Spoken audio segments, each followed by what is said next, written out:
Hello, and thank you for being here. Today we are announcing the arrest of a 38-year-old New York City man in the shooting of an NYPD police officer last Saturday night. Our officer, your officer, named Adid Fayaz, a 26-year-old married father of 2 young children, is in grave condition and is fighting for his life at this moment. Following this violent crime, the subject immediately went on the run, fleeing to a Rockland County motel room. He fled, but he could not evade our reach. In less than 46 hours, he was handcuffed by an NYPD detective assigned to the U.S. Marshals Regional Fugitive Task Force. We want to thank the extraordinary case detectives here, their NYPD colleagues, and all of the task force members from our law enforcement partner agencies for their swift and professional work. They are a steady reminder that the New York City investigators are the very best at what they do. Last night, the subject was returned to Brooklyn and remains in NYPD custody at this hour. He is expected to be charged later today. Chief Essig will provide some details about the investigation that led to his capture. New Yorkers, we are in this together. The victim in this case is an NYPD officer. We will relentlessly pursue anyone who carries an illegal firearms or shoots someone in this city.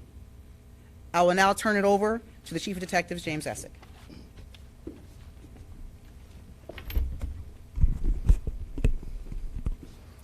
Good morning, everybody. I just want to make a few introductions.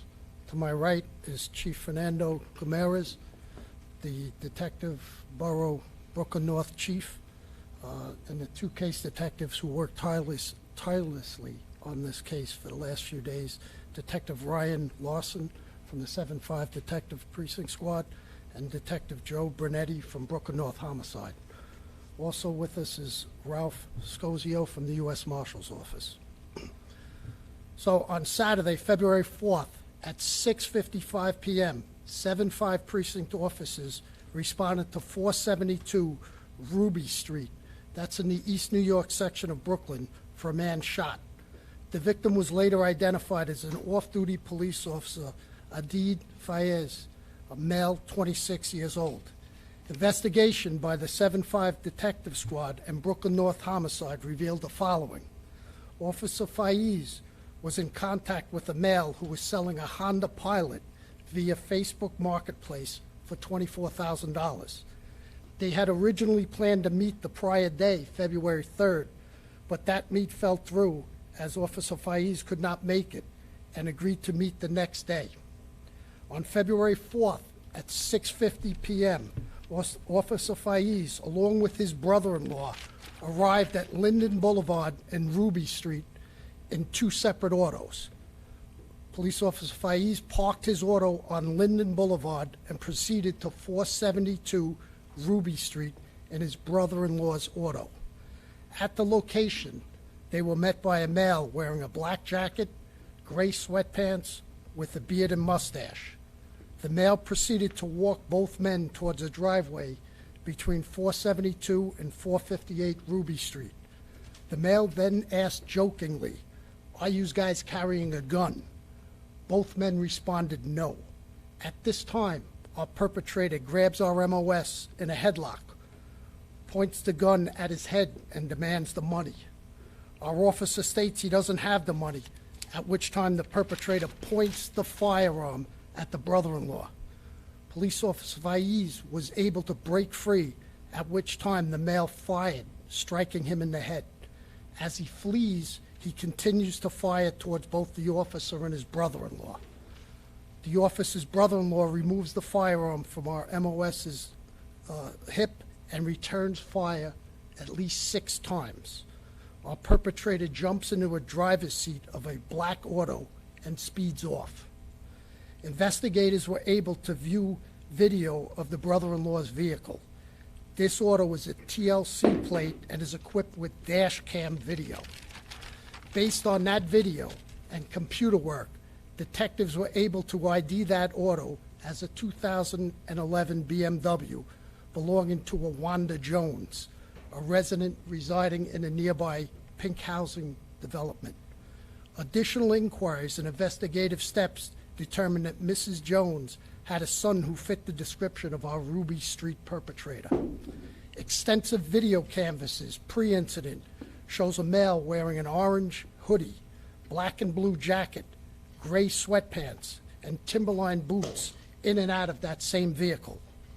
Post-incident video tracks that same vehicle on the South Conduit, westbound on the Grand Central Parkway over the Queensboro Bridge. At 8:10 p.m., video shows that vehicle pulling a Department of Sanitation parking lot at 130th Street and Park Avenue.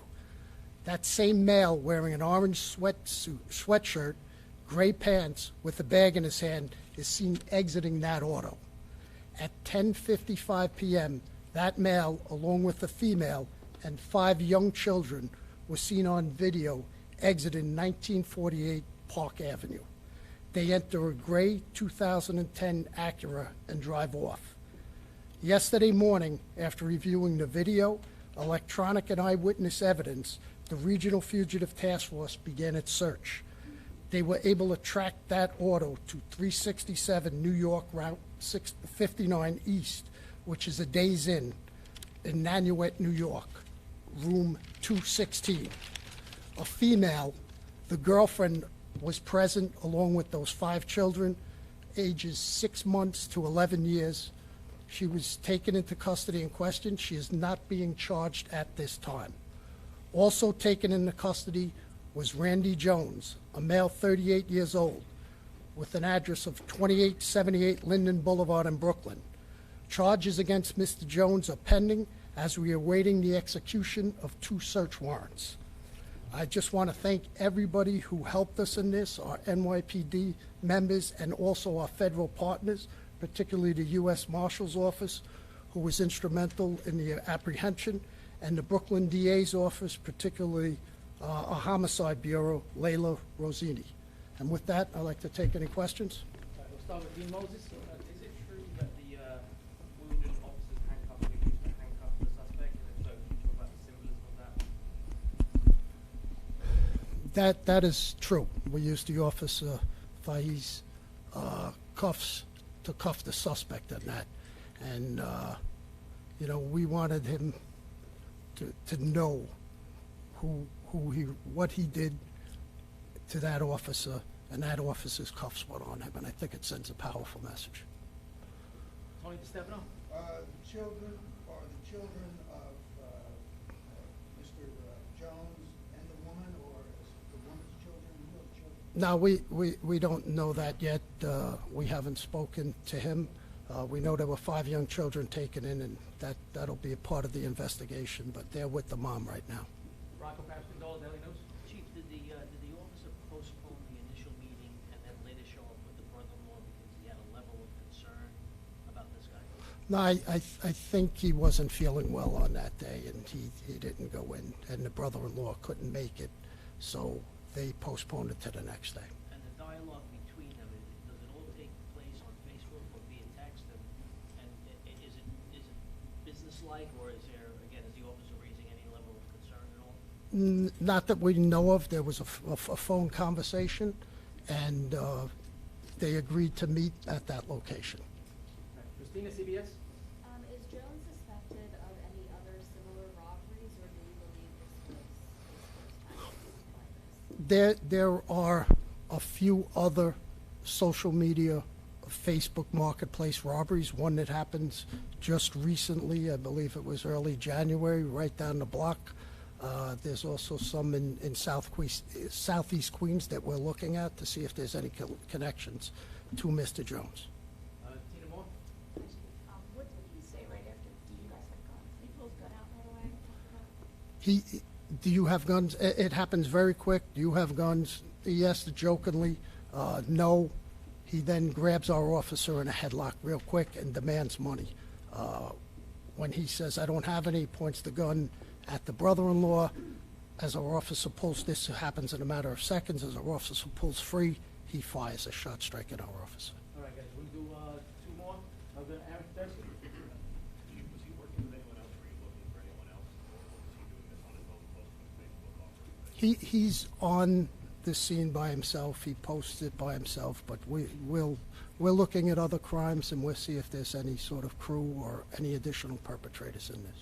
We're gonna go, last question over here, Phil Lissa. Does Jones have any kind of prior criminal record?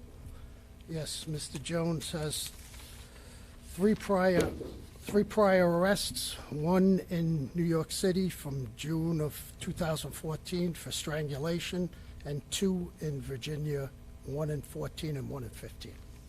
All right. Rocco, last question. Chief, what charges theoretically could Randy Jones face, and what did the suspect say, if anything, upon realizing, I'm assuming that he had shot a cop? Well, as he was taken into custody, he requested an attorney, so we haven't been able to speak to him. The least of his charges are murder, too. And Randy Jones, which No, not murder, Randy Jones, that's what I'm he talking could about. face murder? Yes.